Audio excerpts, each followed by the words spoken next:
ಪೂರ್ವಜರು ನಾವೆಲ್ಲರೂ ಕೂಡ ನಾವು ಓದಿದ್ದೇವೆ, ಕೇಳಿದ್ದೇವೆ. ಹಿಂದೆ ನಮ್ಮ ತಾತ ಮುತ್ತಾತಂದರು ಮುತ್ತಜ್ಜಿಯವರು ಎಲ್ಲ ಹಿರಿಯರೇನಿದ್ದಾರೆ, ಹಿಂದಿನಿಂದಲೂ ಸಹ ಪರಿಸರದ ಪ್ರಜ್ಞೆಯನ್ನು ಇಟ್ಕೊಂಡು ನೀರನ್ನು ನಾವು ಪೂಜಿಸ್ಕೊಂಡು ಬಂದಿದ್ದೇವೆ, ಭೂಮಿಯನ್ನು ನಾವು ಪೂಜಿಸ್ಕೊಂಡು ಬಂದಿದ್ದೇವೆ. ಅದೇ ರೀತಿ ಪ್ರಕೃತಿ ಮಾತೆಯನ್ನು ಕೂಡ ನಾವು ಪೂಜಿಸ್ಕೊಂಡು ಬಂದಿದ್ದೇವೆ. ಒಂದು ದೈವಿ ಸ್ವರೂಪವನ್ನ ಈ ಪ್ರಕೃತಿಯಲ್ಲಿ ಕಾಣ್ತಕ್ಕಂಥ ಕೆಲಸ ಹಿಂದಿನಿಂದಲೂ ಕೂಡ ಮಾಡ್ಕೊಂಡು ಬಂದಿದ್ದಾರೆ. ಆದರೆ ಯಾಕೋ ಇತ್ತೀಚಿನ ದಿನಗಳಲ್ಲಿ ಪರಿಸರದ ಕಾಳಜಿ ಕಡಿಮೆ ಆಗ್ತಾ ಇದೆ, ಅರಣ್ಯ ಸಂಪೂರ್ಣವಾಗಿ ನಾಶ ಆಗ್ತಾ ಇದೆ.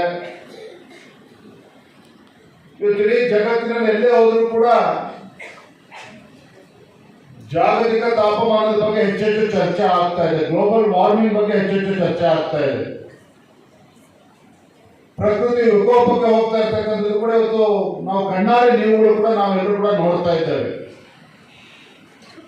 ಅಂದ್ರೆ ಎಲ್ಲೋ ಒಂದ್ ಕಡೆ ನಾವುಗಳು ಇವತ್ತು ಹೆತ್ತಂತ ತಂದೆ ತಾಯಿಯನ್ನು ಕೂಡ ನಾವು ಮರಿತಾ ಇದ್ದೇವೆ, ಪಾಠ ಹೇಳ್ಕೊಟ್ಟಿರ್ತಕ್ಕಂಥ ಗುರುಗಳನ್ನು ಕೂಡ ನಾವು ಮರಿತಾ ಇದ್ದೇವೆ. ಅದೇ ರೀತಿ ನಮ್ಮನ್ನ ರಕ್ಷಣೆ ಮಾಡ್ತಕ್ಕಂಥ ಪ್ರಕೃತಿಯ ಬಗ್ಗೆನೂ ಕೂಡ ನಮ್ಮ ಕಾಳಜಿ ಕಡಿಮೆ ಆಗಿರುವ ಕಾರಣದಿಂದಾಗಿ ಎಲ್ಲೋ ಒಂದ್ ಕಡೆ ಇವತ್ತು ಅವ್ಯವಸ್ಥೆಗಳು ಪ್ರಕೃತಿ ಮಾತೆ ಕೂಡ ಕೋಪಗೊಂಡಿರ್ತಕ್ಕಂಥದ್ದು ನಾವು ನೋಡ್ತಾ ಇದ್ದೇವೆ. ನೋಡಿ, ಒಂದು ಕಡೆ ನಾವು ಟೆಕ್ನಾಲಜಿ ಬಗ್ಗೆ ನಾವು ಬಹಳ ಹೆಮ್ಮೆ, ನಾವು ಒಪ್ಕೊಳ್ತೇನೆ, ಆಧುನಿಕ ತಂತ್ರಜ್ಞಾನದ ಬಗ್ಗೆ ನಾವು ಬಹಳ ಹೆಮ್ಮೆಯಿಂದ ಮಾತನಾಡ್ತೇವೆ. ಆದ್ರೆ ಇವತ್ತು ನಾವೆಲ್ಲರೂ ಕೂಡ ಗ್ರಾಮೀಣ ಭಾಗದಲ್ಲೂ, ನಗರ ಪ್ರದೇಶ ಇರ್ಬೋದು, ಗ್ರಾಮೀಣ ಭಾಗದಲ್ಲಿ ಇರ್ಬೋದು, ನಾವು ಗುಬ್ಬಚ್ಚಗಳನ್ನು ಇವತ್ತು ನೋಡ್ತಾ ಇಲ್ಲ, ಗುಬ್ಬಚ್ಚಗಳು ಕಾಣ್ತಾ ಇಲ್ಲ. ಇವತ್ತು ನಾವು ಚಿಕ್ಕವರಿದ್ದಾಗ ದಿನ ಅರ್ಧ ಗಂಟೆ ಚಿಟ್ಟೆ ಹಿಡಿಯೋ ಕೆಲಸ ಮಾಡ್ತಾ ಇದ್ವಿ, ಚಿಟ್ಟೆ ಹಿಡಿಯೋದು ಅದು ಕೂಡ ನಾವು ಚಿಟ್ಟೆಗಳು ಕೂಡ ಗ್ರಾಮೀಣ ಭಾಗದಲ್ಲೂ ಕಾಣ್ತಾ ಇಲ್ಲ, ನಗರ ಪ್ರದೇಶದಲ್ಲಂತೂ ಕಾಣ್ತಕ್ಕಂಥ ಪ್ರಶ್ನೆ ಉದ್ಭವನೇ ಆಗೋದಿಲ್ಲ. ಅಂದ್ರೆ ಇವತ್ತು ಮೊಬೈಲ್ಗಳಿಂದ ಅಲ್ಟ್ರಾ ವೈರಸ್ ರೇಸ್ಗಳಂತ ನಾವು ಕರೀತೇವೆ. ಈ ರೀತಿ ಯಾವ ರೀತಿ ಪ್ರಕೃತಿ ಮೇಲೂ ಪರಿಣಾಮ ಬೀರ್ತಾ ಇದೆ, ಪ್ರಾಣಿ ಪಕ್ಷಿಗಳ ಮೇಲೂ ಕೂಡ ಇವತ್ತು ಯಾವ ರೀತಿ ವ್ಯತಿರಿಕ್ತ ಪರಿಣಾಮ ಬೀಳ್ತಾ ಇದೆ ಅನ್ನೋದನ್ನು ಕೂಡ ಇವತ್ತು ನಾವು ಗಮನಿಸಬೇಕಾಗಿದೆ. ಇವತ್ತು ಕಾರ್ಯಕ್ರಮ ಶುರುವಾಗುವ ಮುಂಚಿತವಾಗಿ ಬಹಳ ಅರ್ಥಗರ್ಭಿತವಾಗಿ ನಮ್ಮ ಪುಟಾಣಿ ಮಕ್ಕಳು ಗೀತೆನ ಹಾಡಿದ್ರು.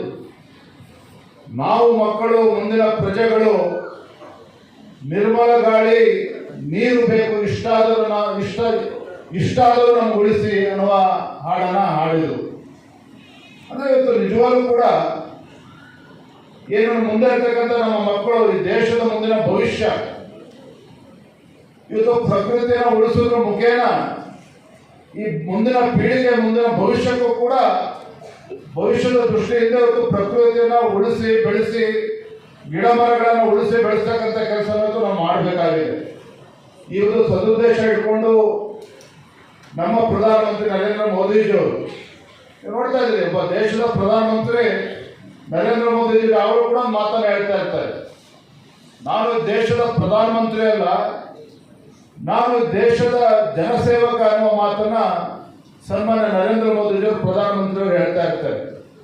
ನರೇಂದ್ರ ಮೋದಿಜಿಯವರ ಪ್ರಕಾರ ದೇಶದಲ್ಲಿ 4 ಜಾತಿಗಳಿದ್ದಾವೆ.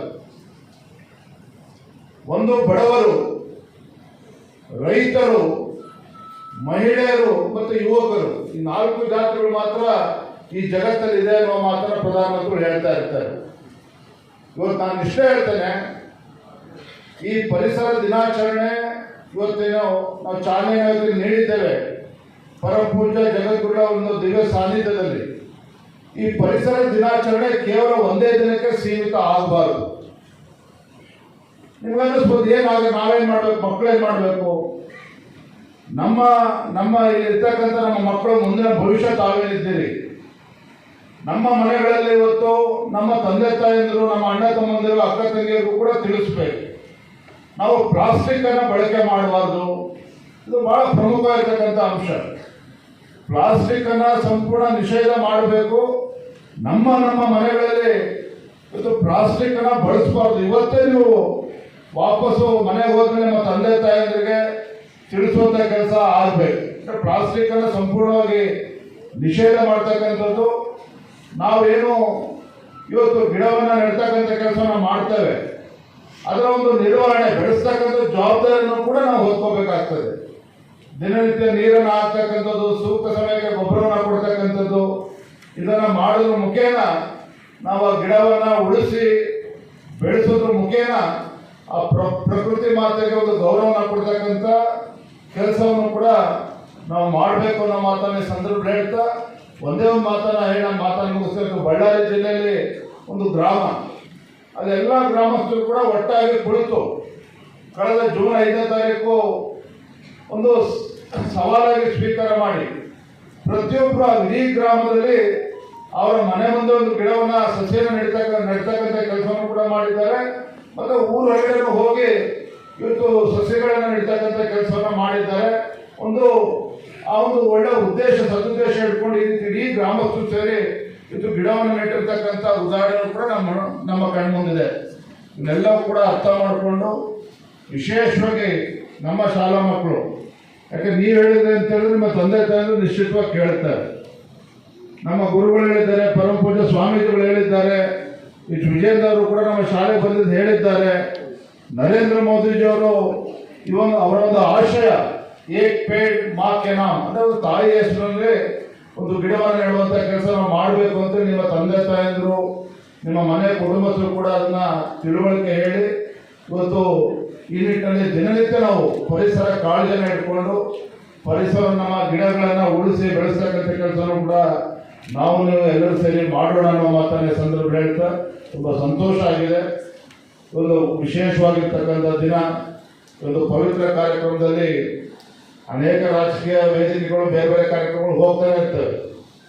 ಶಾಲಾ ಕಾಲೇಜುಗಳು ಹೋಗ್ತಕ್ಕಂಥದ್ದು, ನಾವು ವಿದ್ಯಾರ್ಥಿನಿಯರನ್ನು ನೋಡ್ತಕ್ಕಂಥದ್ದು ಅಂತ ಹೇಳಿದ್ರೆ ನಮಗೂ ಕೂಡ ಒಂದು ರೀತಿ ಸ್ಫೂರ್ತಿ ಬರ್ತದೆ, ಒಂದು ಪ್ರೇರಣೆ ಬರ್ತದೆ. ಯಾಕೆಂದ್ರೆ ನಿಮ್ಮಲ್ಲಿ ಕಾಣ್ತಕ್ಕಂಥ ಶಿಸ್ತು ದೊಡ್ಡವರನ್ನು ಕಾಣೋದಕ್ಕೆ ಸಾಧ್ಯ ಇಲ್ಲ.